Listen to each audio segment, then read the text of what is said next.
Well, if you're considering buying a home, a new report could help you decide. It gives the latest information on mortgage rates. The update follows good news about an inflation milestone. Now, that's from a report that touches on home prices. Last week's CPI report shows less than 3% growth for the first time since March of 2021. Analysts say that means the Federal Reserve is likely to reduce interest rates at its next meeting. Such cuts often lower mortgage rates, and even expectations of them can have an effect.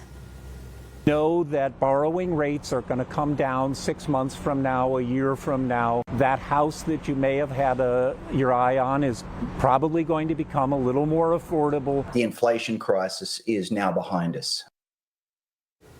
Now, of course, mortgage rates are different than housing prices, and those have been stubbornly high. And the CPI report shows they rose 0.4% from June to July and more than 5% over a year. Now, still, analysts say home buying and renting costs can lag behind other inflation improvements. Many see good news for home buyers down the line. And of course, we know coming September, the Fed will have their next meeting where they're, urged by a lot of different lawmakers to reduce those interest rates. It looks like that is becoming more likely. We've heard from Fed Chair Jerome Powell about the likelihood of that being, a good benchmark to start to lower that down towards the goal of 2% inflation.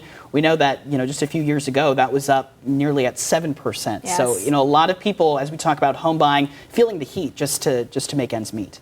I know one group of people that are especially excited about this is the younger generation looking to buy homes. I've seen report after report after report of younger people who have been living in apartments, who have been living in townhomes, who are excited to go and finally buy their own house. But these rates have been extremely high, causing them to not be able to buy these houses. Yeah, so you're kind of trapped in like this renter's purgatory where you have to save money, but rent costs are so high. So once inflation starts to come down, hopefully people can start to build up that nest egg a little bit to be able to save for their first home. Exactly. I think this is super exciting for those potential home buyers out there, and potentially people who want to get into a different mortgage, sell their house, buy a new home. I think this is going to be a really exciting opportunity for the real estate market if this comes to fruition. Definitely so. All